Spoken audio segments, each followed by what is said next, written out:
Hello, everyone, and welcome to another episode of The Operations Room, a podcast for COOs. I am Brandon Mensinga, joined by Bethany Ayers. How are things going, Bethany? They're going really well, Brandon, thanks. I was just thinking when I heard you introduce our podcast as a podcast for COOs, I wonder if we should be the podcast for COOs, or when we embrace that. Right. Instead of being one amongst many, we are the singular podcast that matters when it comes to COOs. Yeah. When do we put on that mantle? Anyhow, I'm doing really well. How about you? I am good. I had a small revelation this past week. I was driving back from outside of London and I needed a coffee. So I stopped at Greg's, and I never go to Greg's. It was the only option available to me. And I had a Greg's coffee. I'm a Cafe Nero, Costa, Starbucks person, the more premium coffees. So what I realized is that Greg's coffee is actually pretty good. And to be honest, being a Canadian, it reminds me of more of the Tim Hortons style of coffee, which is weaker, a little more milky in some respects, and just kind of brought me home. So I'm a big fan officially now, I think, of the Greg's white coffee. Perhaps it's time for me to stop going to Costa and paying £3 for a coffee and instead pay $2 by going to Greg's in this case. Or you could always go to Blank Street and pay like $4.50. You know. Oh, wow. Okay, that's rich. What is that? That's like the super premium. It is now. There's along Northcote Road, I guess, like, hopefully no stalkers are out there. By the way, Bethany's very posh. She lives on Northcote Road. We have a Blank Street coffee, a Two Love, and a Bluebird. And they're all like super posh coffees in the nearly £4 a go. So we also have a Greg's, by the way. So I might try and see if my husband will go to Greg's, pick up a sausage roll along the way. Just hearkening back to the previous podcast, if you're reducing your spend level by 20p per pot of yogurt, then Greg's is a legit option. Who knows what's in it? Awesome. So, Brandon, I'm really looking forward to our chat with David today. And one of the things that's really interesting is he started studying theology and then moved into being a COO. And that made me wonder and realize I just don't know anything about you. And I was wondering. Like a blank slate. You are. I know you're Canadian and I know you're very tall. And other than that, I don't actually know a huge amount. What did you study? So I graduated from Simon Fraser University with a business degree, a bachelor's of business. So my specializations were marketing and HR, if you can imagine.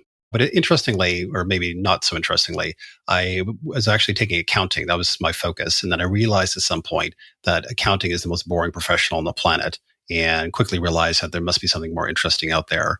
And the little snippet of further realization was that when I graduated, I recognized that I was not an HR person. I realized that marketing was, at least back in the day, it seemed a little bit too fluffy to me. And I did my first internship at Nortel Networks, if you remember Nortel Networks back in God knows what time frame.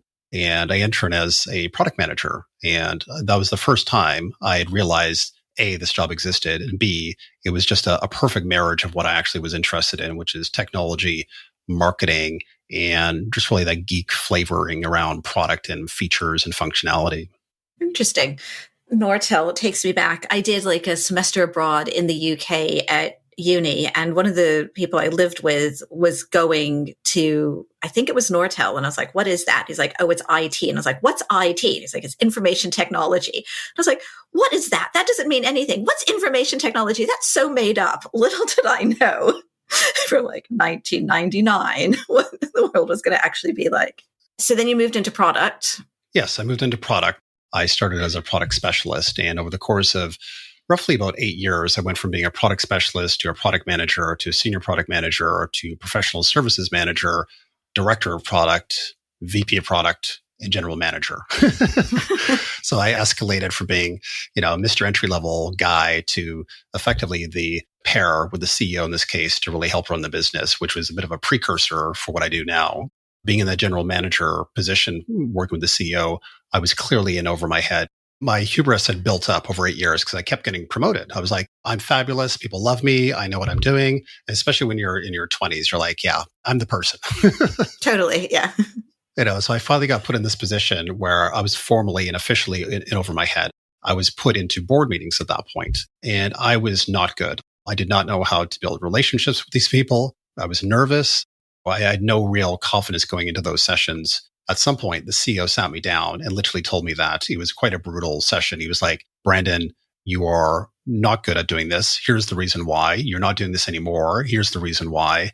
And I remember at that point in my life, my attitude towards feedback like that was kind of like, go fuck yourself. You're wrong. And I think over the course of several months after that, and this is a bit of like the reconciliation process that I think we all go through at some point in our lives, but it took me several months to really come to terms with it, where I'm like, yes, there is some truth in what he is saying. And I need to embrace that. I need to understand that. And I need to resolve it, because if I'm going to further my career at this point, it was clear I've hit a ceiling and I need to figure this out as fast as I can. And at that point, I took on a coach outside of the organization, a leadership coach, and he was instrumental in helping me revamp myself to be more of a leader, more of a manager in terms of being able to perform in situations like that. So do you think that incident with the CEO caused you as a result to have a growth mindset? Or do you think you had one, but your ego was just so bruised it took you a while to remember and come back to it? It's an interesting question, because I think the answer is yes. I don't think I thought about it like that. I don't think the phrase existed at that point. Yeah. But if I roll on to what happened after that, I think it's probably a good representation of the growth mindset quite clearly, which is my next role after that. But I really enjoyed it. I was an analyst at IDC. So IDC is like a Forrester or Gartner type company. So as an analyst, I was the analyst in Canada for mobile phones at the time, and it was a wonderful job. It was really all around thought leadership and being able to write reports and make presentations and be a keynote speaker and all sorts of fancy things. And I remember 2 months into that job, we got a call from the Canadian Broadcasting Corporation, kind of like the equivalent of the BBC. And they said, hey, we need your mobile analyst to come on TV to talk about BlackBerry at the time, because BlackBerry was in its down cycle at that point. And I remember my boss came to me and said, Brandon, you're up. I distinctly remember looking at him and thinking in my head, I'm like, there's like that moment of doubt. You're like, can I actually do this? Because what he was asking me to do was to not only go on TV for the CBC, but also live TV. So if you screw up on live TV, there is no going back from that, essentially. I'm sitting there, you have the moment of doubt, and then you're like, all right, fuck it, I'm doing this. Yeah. And part of it was just the recognition that when opportunities arise and they're provided to you on a platter, you need to take them. I was ready. I was capable of doing it, and I knew I had to do it. And whether I'm nervous or not, it doesn't matter. It's been teed up. I need to hit the ball now. And I was in a good position, because almost the year prior to this happening, I had realized that my communication skills were not great. And this kind of harkens back to the managing director role that I also spoke about, but my communication skills were not great. And at that point, I also realized that formal comms training was really not useful back in the day. It was very conceptual, and you sat in a chair and you listened to people talk about communications, but you didn't communicate yourself. So my way of really increasing my communication skills was to take acting classes. So I ended up doing acting classes for almost 4 years in different forms and flavors. And I did local theater at the end of it. It was just a tremendous amount of fun.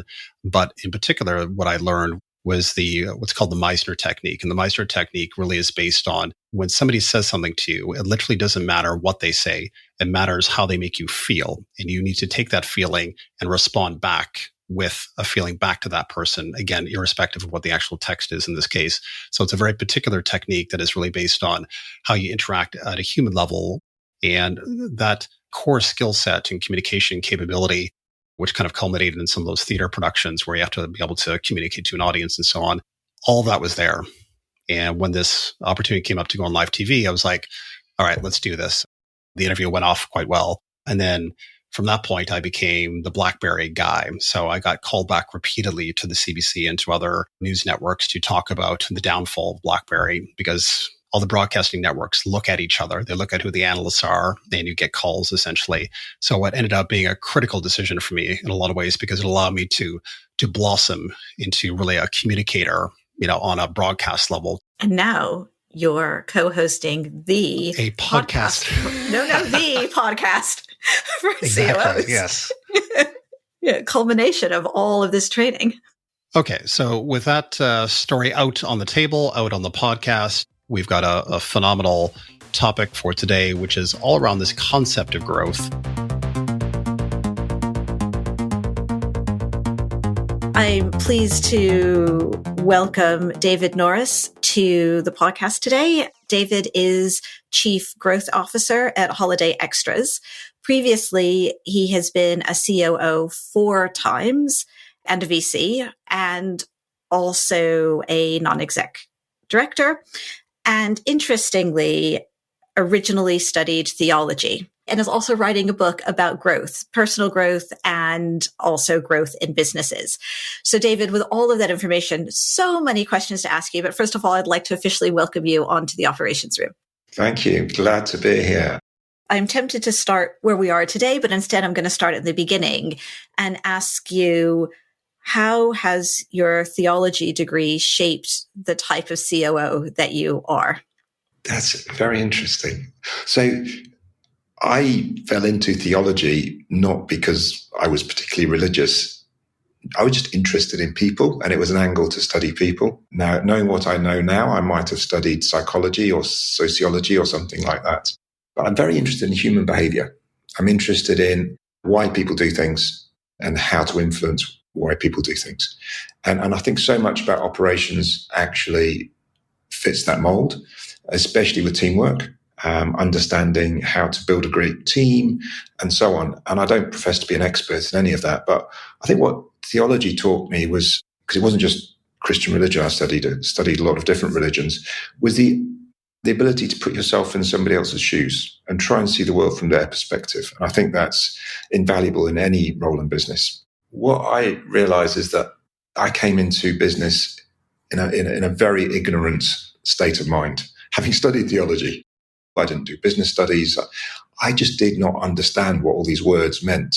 I didn't even understand what the word operations meant. I didn't understand what the word marketing meant. I didn't understand the word accounting. These were all abstractions. What it appears to me is that the world of business loves to put abstractions upon things, put kind of layers of language and jargon that can make it seem inaccessible. And when you go to a new company as a COO, inevitably you've got to get to know the business, the people, and there's some jargon around. And I think because I'm very simplistic minded, I like to just ask some very basic questions and cut through all that abstraction to try and understand how things actually work. Who are the customers? What are they buying? Why are they buying it? What do we need to do to succeed? I go back to some very basic questions, and I think that's my personal style and flavor, if you like. It's very different in each company I went into. Very different. And things that I found worked in one company would definitely not work in another company. Interesting. Could you give some examples? A good one is OKRs. OKRs. Yeah, so the way OKRs work are highly dependent on the people that you're working with, the size of the team, the problems that are being faced, the appetite of the leadership to work in that way, the systems available to communicate them. And I found that in some companies it worked really well to have every individual having their own OKRs. In other companies, that just fell flat on its face and ended up creating OKRs at a team level and at a functional level, perhaps. So I have to go back to first principles every time in a new company to figure out what's actually going to work here. How do things work around here, and what kind of things can I put in place that will actually work with these people, with these customers in this place at this time? Because whatever I did before definitely won't work. It's interesting because I come from, and actually Brandon and I both come from SaaS, the B2B SaaS world. And there was definitely a go-to-market playbook. And you'll see CROs that go from place to place, dusting off their playbook, sticking it in, and like, ta-da, it's going to work. Sometimes, and then it's kind of boring because you're like, okay, I know what to do here, done. And then there's not a lot. But it only works if you're looking at the same size of customers, already have product market fit. And so you're like just cranking the engine of the same and automating, or not automating, but optimizing the same processes. It does not work at all if you don't have product market fit, or if you're really used to running high volume deals and suddenly you're selling into enterprise. Or as I discovered when moving to Peak, AI is actually very different than just off the shelf standard SaaS tools, which is part of why I really like it. So it's great to hear somebody else, because this is one of the challenges that you hear all the time about execs coming in, is the exec comes in with their playbook and that's all you get. And so it's lovely to hear somebody who's like, no, there is no playbook. Does that move into, because one of the things I was curious about is your change from COO to Chief Growth Officer, and then also the fact that your book is around growth, both within businesses and personally. And I'd love to understand the journey of all of those things in your thinking. I guess I started in customer service operations in the 90s. I worked in tour operating and I worked for a travel company. At one point, I was managing about 200 staff across Europe who were looking after customers in holiday resorts. So my job was thinking about, is my customer having a good holiday? And it was about 2000 that I came into working with internet companies. And I got a job for a ski company building a website. And I became a product manager. Now, I didn't know that such a thing as product manager existed because the job title wasn't really prevalent in the UK at that time. But essentially, I was scoping out what the website should do and briefing engineers on how to build it. I found that in my work as a COO subsequently, I found that that product manager approach serves very well as a COO. Let's explore that a little bit. The product manager is there to assess, define, launch and retire products. And if you think about the organization that is required to deliver the product, you can actually think about it in the same way. So how do I assess what is needed for the organization? How do I define what is needed for the organization? How do I launch it? So the operating system or the management structures or the tools and processes. And I started to think about the company as being my customers. So I would look at how I might develop customer service software in the mind of the users of that software being customers. So when people ask me, how would you find a good COO, David, if you're looking to hire a COO? I would say, well, look for someone who thinks like a product manager, because that's the only thing that I understand. And the product management piece is really the intersection of customers versus technology versus messaging and marketing. And it's where you can create value. And the transition from COO to CGO really came about because we started thinking about our strategy as a business and how we deliver it. And I got quite excited about the value creation rather than the value delivery. And that's how we now work. I tend to think more about the strategy and aligning the exec co around strategy. And then I run the marketing teams and the growth teams. And we've got a new COO who focuses in on build and delivery and service. It's not a different role entirely, but it's got a slightly different focus. It's more focused on comms and value creation. Yeah, I feel like this resonates with me because my background is also product. I was a 10-year product manager and VP of product and so on. And I think your thinking and the way you've described it is very appealing to me because I feel like that's the way in which I operate as well as a CEO as part of my background. It's almost like there's two different worlds. There's one world of COOs that are very focused on efficiency. That's very good at later stages in companies. And this other COO where it's more focused on growth and how you grow companies and how you create value and how you commercialize value, which is the heart of a product manager in a lot of ways. That has a specific play in companies. Usually it's earlier stage companies. You're obviously in a later stage business, but they've recognized the value in this, even in that later stage, I suppose. How did that come about? Because usually in that later stage, like you described, efficiency is a thing. And obviously that's now happened because you've now hired a CEO that's focusing on efficiency, presumably. And now you've moved off into this different role. So there's been a bit of a recognition of this in the business. Yeah. And Holiday Extras as a business is quite an interesting case because we're 40 years old this year. So it's quite an established business. Although we've managed to double our EBITDA every 5 years for as long as I can remember. So we have a growth mission and we always have, but we keep getting bigger and bigger. So the efficiency angle here is more around maintaining quality and experience in a cost-effective way. There's a real focus on customer experience. And then growth is really thinking about new product lines, new product development, new customer segments, communicating the proposition, building the brand. So they're all kind of, and I actually am attracted to both parts of that equation and get involved in all sorts. I tend to think about new value streams and creating value and exploiting value, if you like. And the operational side of that, they're connected, right? So this is one of the things that people tend to do in business is they tend to compartmentalize things. But even if you take the two examples of customer service and product, they're the same thing. It is what the customer experiences from interacting with you, the business. And I like to kind of quip that every customer service issue is a failure of your product, because if your product was perfect, you wouldn't need to be contacted by your customers. Maybe that's not quite true. But equally, every product issue ends up in service, and every product issue is a potential service opportunity. So they're very connected. You can't disconnect those two. And marketing is the third part of that trio, which you can't really disconnect either, because if you're making a promise and you're communicating a promise, you need to deliver on it. So I kind of think about the customer experience as being the thing that we're trying to deliver, and it has product, it has service, and it has reputation, and they all need to align. So some of it is creating change, and then some of it is embedding change, and some of it's creating efficiency, but it's all part of the same mix. I just think we have a tendency in business to label things and then sit in our silos, but the customer doesn't see the world that way. The customer experiences everything in one sphere. Absolutely. Completely agree with you about the importance of product in all sales, all tech sales, all businesses that have products. Slightly switching track, there was something that at the start of your conversation I was really interested to ask about. That is the transition that you've made from a smaller company to a bigger company. I'm curious entirely for selfish reasons.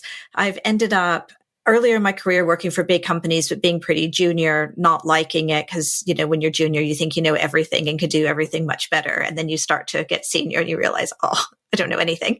And then by the time I moved into those companies where I was more senior and kind of knew things, they were all tech startups. And so I've gone through the Series A through DE journey, so 30 people to 300 people, 400 people.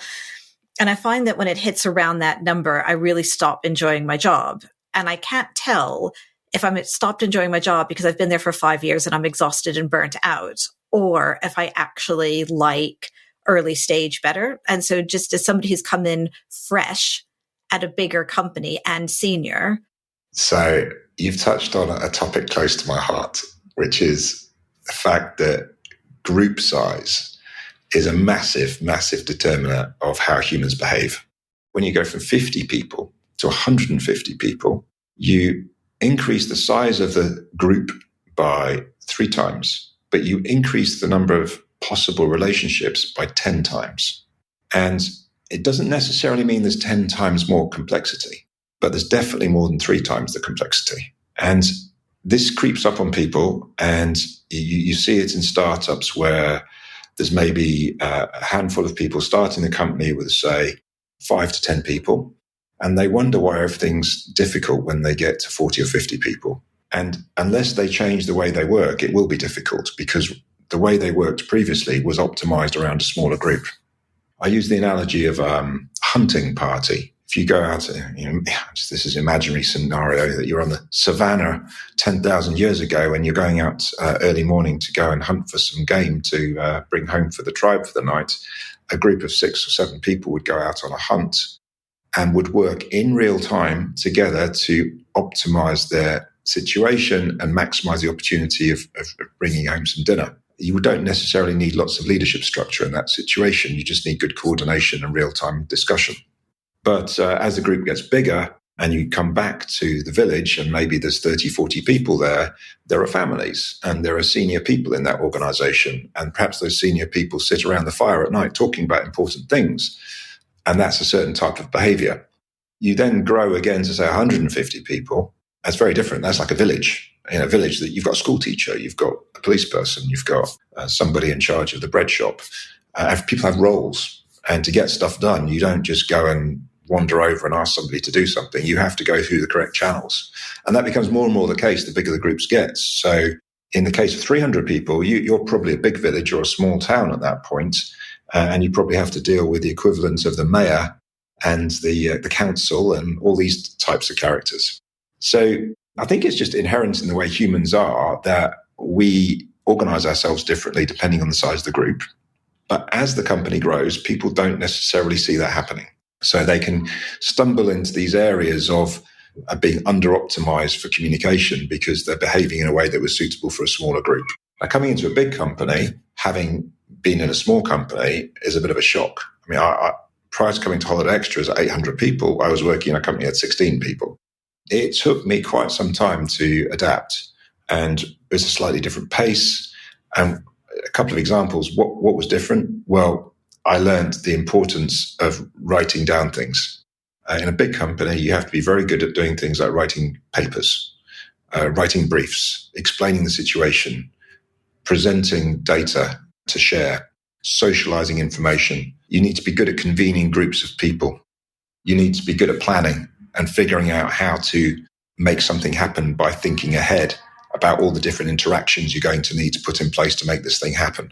And you need to get to know people, and you need to consciously get to know people by finding ways to get to know them.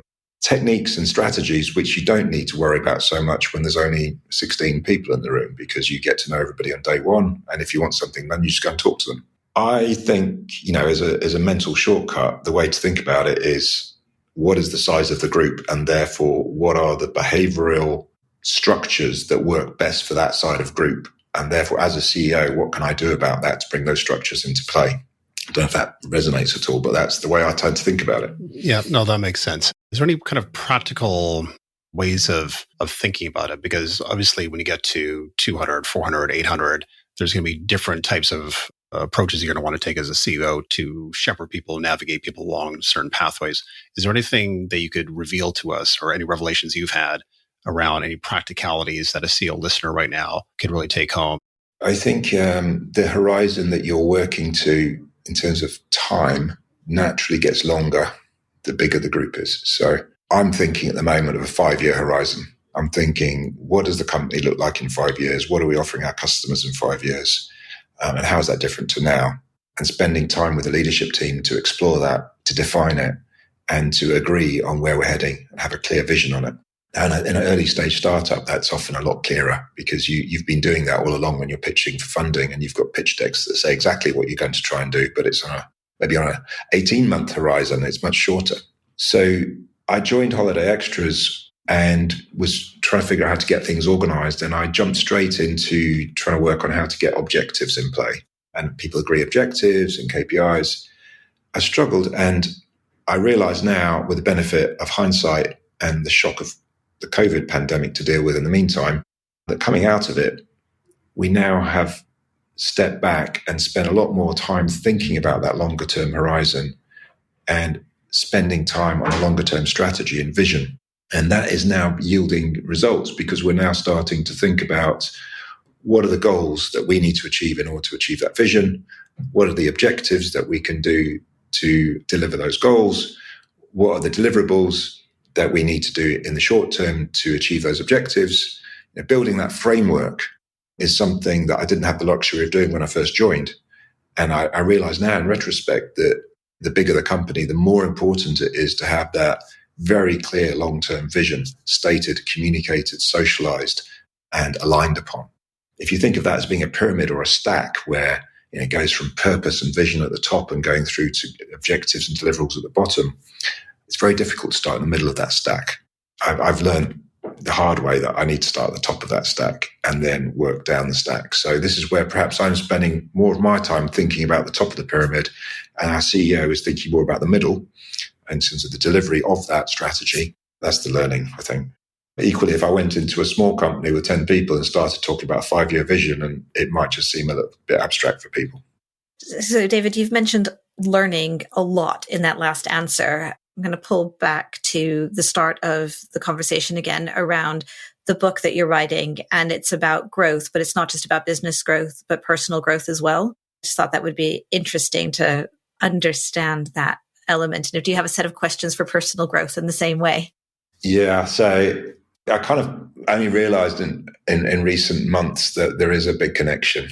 And I realized that there was quite a lot around creating business value and organizing businesses, but I realized there's a lot of reflections in there on how you lead teams. And actually there was a fair amount in there about how you develop as a person.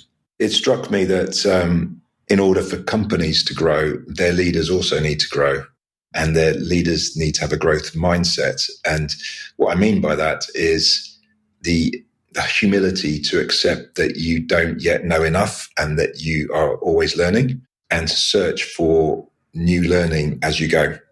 And then the other key part of that for me is that personal growth, challenging yourself to do things you've not done before or become better at doing things, usually means leaning into something you don't really want to do. It means not fearing the thing that you fear. And that's kind of sounds quite abstract, but an example would be if there's a meeting that you need to have and you're feeling nervous about it and you're fearing the confrontation, then that is probably the meeting you do need to have. And by saying the reason I feel fearful about it is because it's stretching me, recognizing that and saying, well, that's a good thing, and embracing it rather than backing off is the difference between growing and staying where you are. So yeah, I kind of see those two, business versus personal growth, being two sides of the same coin, because without leaders adopting that growth mentality, a business will find it hard to grow. Maybe a quick follow-up question.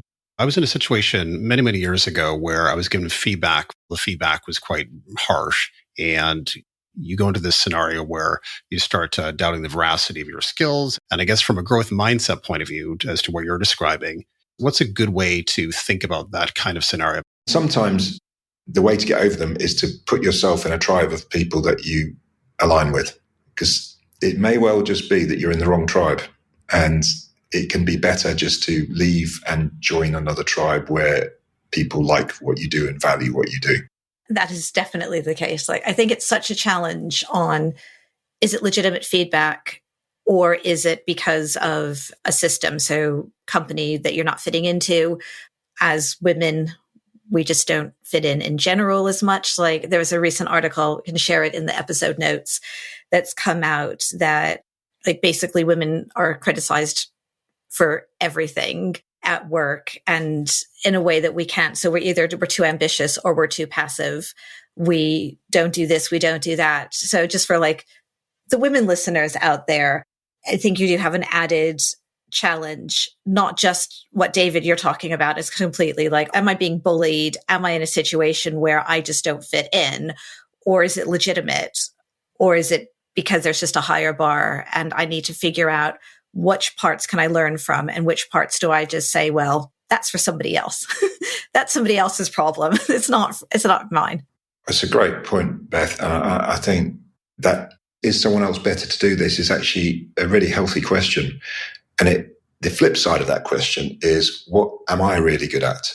What is the thing that I do better than anyone else, that I know I do better than anyone else? And how do I make sure that I do more of that in my role? And I'm a great believer in people trying to identify what their strengths are and play to those strengths. And my personal approach is, if I know I've got some areas of weakness, and we all do, find team members that you can surround yourself with, either peers or people that report to you, that can do the bits you're not very good at.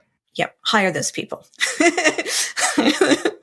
Hire for your weaknesses or partner. So I'm currently doing a project with our CFO, and that works really well because there's things that I know I can do that he can't, and vice versa. And we sit together and we've agreed those roles and we're running that project together, rather than me trying to take it all on my own shoulders or him trying to take it on his own shoulders. Self-awareness is just so key to not driving yourself crazy or others, particularly the more senior you get. David, unfortunately, it's been a fantastic conversation. Unfortunately, we're rapidly coming to the end.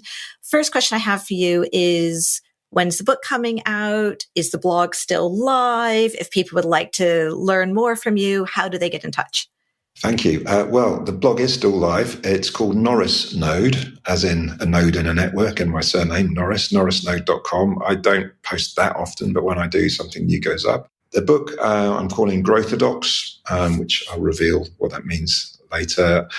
I've done the first draft. I'm tidying it up now with some beta readers. So if anybody wants to have a beta read and give me some feedback, I'd love it. But I'm hoping to publish in probably September. maybe October. I'll put it onto Amazon and I'll be on LinkedIn. But very, very happy to connect with other COOs and see how I can help. Find me on LinkedIn. Perfect. Thanks, David. And the final question is, if our listeners could only take one thing away from our conversation, what's the one thing they should remember? I would encourage people to go back to just asking real simple questions in simple language and avoiding abstraction. Because I find that often is the best way to get to the root of an issue, understand how you can move forward. Basically, avoid jargon at all costs. Those are some wise words. So thank you, David Norris, for joining us on the Operations Room. And for those listening, thank you for listening to the Operations Room. And if you like what you hear, please subscribe or leave us a comment. And we will see you next week.